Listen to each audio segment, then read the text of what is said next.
बहू की जादुई साड़ी का पेड़। अनामिका और उसकी सासू माँ बहुत मेहनत से अपने हाथों से साड़ियाँ बनाया करते थे।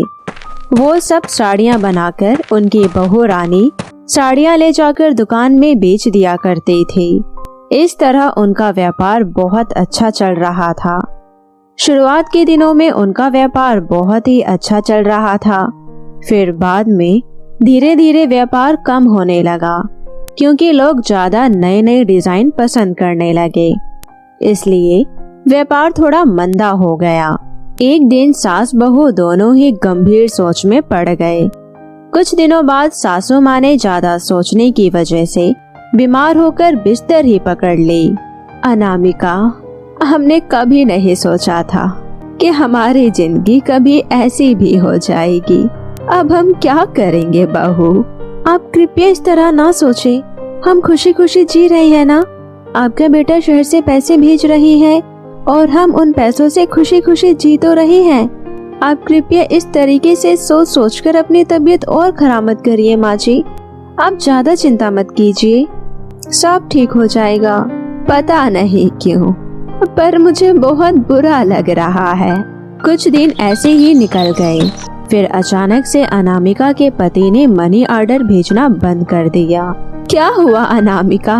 क्यों तुम्हारा पति अब पैसे नहीं भेज रहा है? फोन लगाओ जरा, मैं बात करूं तो। माँ, वहाँ उन्हें शायद पैसों की बहुत ज्यादा जरूरत है, इसलिए वो मनी ऑर्डर नहीं भेज रही हैं और उन्होंने मुझे ये फोन करके बताया था। हम भी तो यहाँ इतनी दिक्कत में हैं। क्या अभी भी वो पैसे नहीं भेजेगा? पर रहने दो, छोड़ो।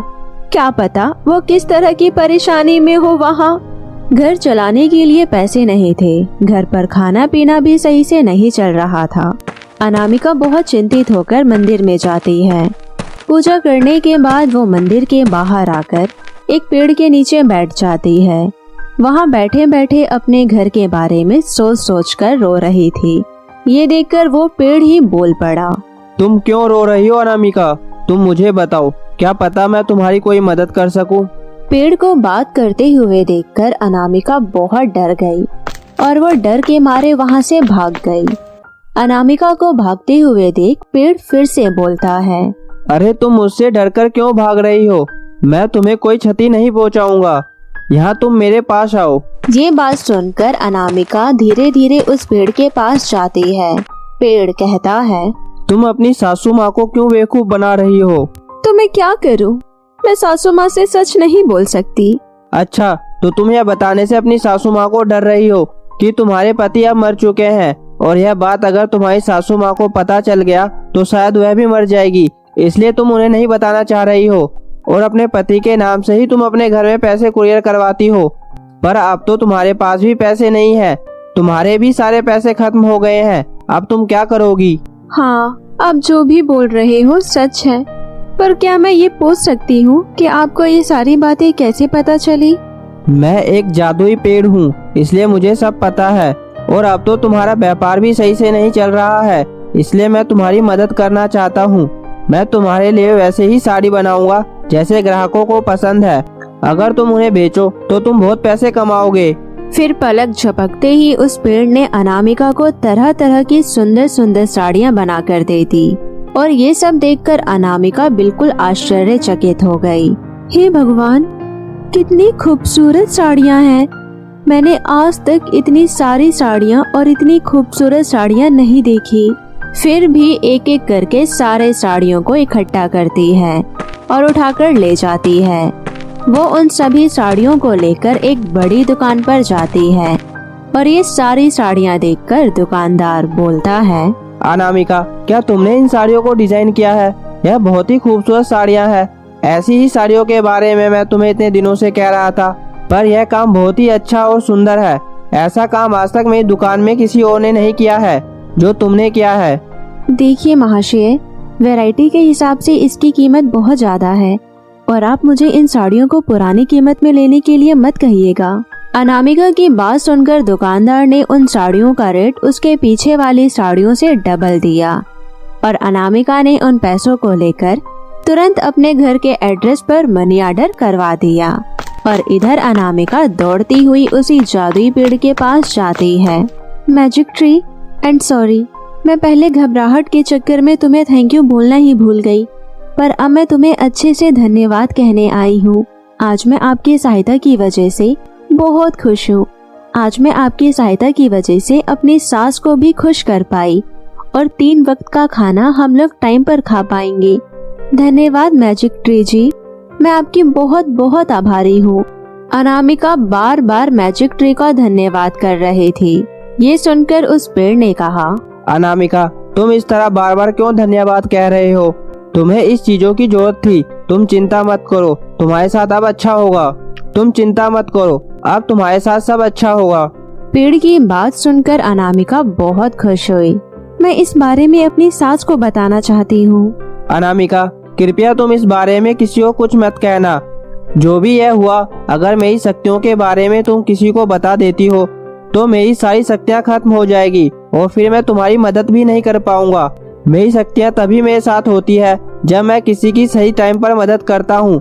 अगर मैं किसी को बताकर तुम्हारी मदद करूँगा तो मैं तुम्हारी कोई भी मदद नहीं कर पाऊंगा। कृपया तुम मेरे बारे में किसी को कुछ मत कहना। ठीक है, मैं तुम्हारे बारे में किसी को भी कुछ नहीं कहूँगी। तुमने मुझे वादा किया है कि जब भी मुझे जरूरत होगी तो तुम मुझे साड़ियाँ दोगे।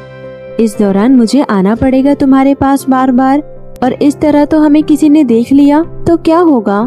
मैंने तुम्हें पहले ही कहा, अगर मुझे कोई खुद देख लेगा तो मेरी शक्तियाँ नहीं जाएगी, लेकिन मेरे बारे में तुम किसी को बता दोगी और वह मुझे देख लेता है तुम्हारी मदद करते हुए तो मेरी सारी शक्तियाँ खत्म हो जाएगी। अगर किसी ने मुझे देख लिया तुमसे इस तरह बातें करते तो ये खबर चारों ओर फैल जाएगी और फिर वो लोग आकर तुम्हारे से तरह तरह के सवाल भी करेंगे। हाँ, तुम सही कह रही हो। मुझे लगता है कि मैं यहाँ रहकर तुम्हारी और किसी की भी मदद नहीं कर सकता हूँ। अच्छा, तो तुम एक काम करो कि तुम मुझे अपने घर में रहने दो, पर तुम मेरे बारे में अपनी सासू माँ को कुछ मत बताना। लेकिन जब वे खुद देख लेंगे तो तुम उन्हें देखने देना, ठीक है ना? इतना बोलते ही एक बड़ा सा पेड़ छोटे से पौधे के रूप में बदल जाता है, जिसे लेकर अनामिका अपने घर आ जाती है। अनामिका जैसे ही उस पेड़ को अपने घर में लेकर आती है, चारों तरफ पॉजिटिव एनर्जी फैल गई। उसके सासू माँ की तबीयत भी बहुत ज्यादा सुधर गई और वो पहले से बहुत अच्छी भी हो गई थी। अरे बेटा अनामिका, मेरी तबीयत अब धीरे धीरे बहुत अच्छी हो गई है। अब तो मैं चलने फिरने भी लगी हूँ, देख। ये सुनकर अनामिका बहुत खुश हो जाती है और अपनी सासू माँ को ठीक ठाक देखकर वो बहुत खुश होती है। दूसरे दिन जब उसकी सासू माँ घर की साफ सफाई कर रही होती है तो उसे वो घर के कोने पर रखा हुआ एक पौधा दिख जाता है। उसकी सासू माँ बोलती है, ये कैसा पौधा है बहू, क्या यहाँ तुमने रखा है इसे? हाँ सासू माँ, ये बहुत ही अच्छा पौधा है और बहुत ही प्यारा है। ये मैंने ही रखा है और इसकी वजह से देखो अब कितनी जल्दी ठीक हो गई है। तुमने बिल्कुल सही कहा, ये पौधा बहुत शुभ है। इसके आते ही मैं ठीक हो गई। जब से ये पौधा घर पर आया है तब से सब कुछ अच्छा ही हो रहा है। सासू माँ और अनामिका बातें कर ही रहे थे, तभी दरवाजे पर एक मनी ऑर्डर लेकर पोस्टमैन आता है। तुमने एकदम सही कहा अनामिका, ये पौधा बहुत ही शुभ है। देखो तो अब मेरा बेटा भी पहले की तरह हमें मनी ऑर्डर भेज रहा है। अनामिका की सास इतना बोलकर वहाँ से चली जाती है। थोड़ी देर बाद अनामिका की सास अनामिका के साथ आरती की थाली लेकर पेड़ की पूजा करने लगती है। ये देखकर पेड़ बोलता है, माँ जी कृपया आप इस आरती के थाल को मुझसे दूर रखिए, मैं इस आग में नहीं जलना चाहता। पेड़ को बोलते हुए देखकर सासू माँ आश्चर्यचकित हो जाती है। अनामिका देखो तो, ये पेड़ बात कर रहा है। सासू माँ थोड़ा आहिस्ता बोलिए, ये पेड़ जादुई है। अनामिका और सास की बातें सुनकर पेड़ बोलता है, तुम दोनों को मेरे बारे में तो पता चल गया है, पर इस बारे में किसी से ना कहना। पेड़ की ये बात सुनकर दोनों ही राजी हो जाते हैं। अनामिका, मैं रोज रोज तुम्हें नई तरह की साड़ियाँ दूंगा। फिर वो पेड़ रोज अनामिका को नई नई तरह की साड़ियाँ लाकर दिया करता था। ये देखकर दोनों ही बहुत खुश हो रहे थे और सासू माँ तो ये सब देखकर बहुत ही चकित हो रही थी। फिर दोनों ही सास बहू इन साड़ियों को लेकर दुकान पर जाते थे और ले जाकर वहाँ बेच दिया करते थे। इस तरह वो दोनों जादुई पेड़ की मदद से बहुत अमीर हो गए। एक रात वो पौधा एक सुंदर देवी में बदल जाता है। अनामिका, इधर आओ, अब मेरे से तुम्हें मदद मिल चुकी है। जब तुम गरीब परिस्थिति में थी तब मैंने तुम्हारी बहुत मदद की।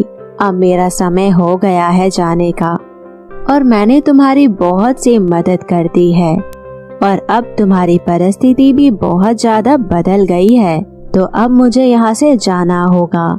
लेकिन मैं जाने से पहले तुम्हें एक पौधा उपहार के रूप में देकर जा रही हूँ।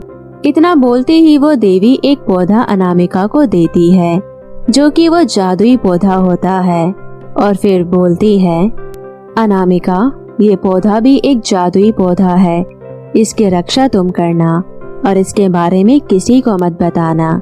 इन पौधों से तुम जो भी इच्छा मांगोगी ये तुम्हारी सारी इच्छा को पूरी करेगा, लेकिन ये तुमसे बात नहीं करेगा, तो इसकी देखभाल करना तुम्हारी जिम्मेदारी है। वैसे तुम्हारा व्यापार साड़ी का है, तो तुम इससे साड़ी की ही मांग करना। धन्यवाद देवी, मैं इसका बहुत अच्छे से ध्यान रखूंगी। हाँ, और अगर हो सके तो इन पैसों से अपने जैसे गरीब लोगों की खूब मदद करना। अब मैं चलती हूँ। इतना बोलकर वो देवी गायब हो जाती है। फिर अनामिका उस पौधे की बहुत अच्छे से देखभाल करती है और उससे साड़ियाँ लेकर अपना व्यापार खूब आगे बढ़ाती है और दोनों सास बहू खुशी खुशी रहने लगते हैं।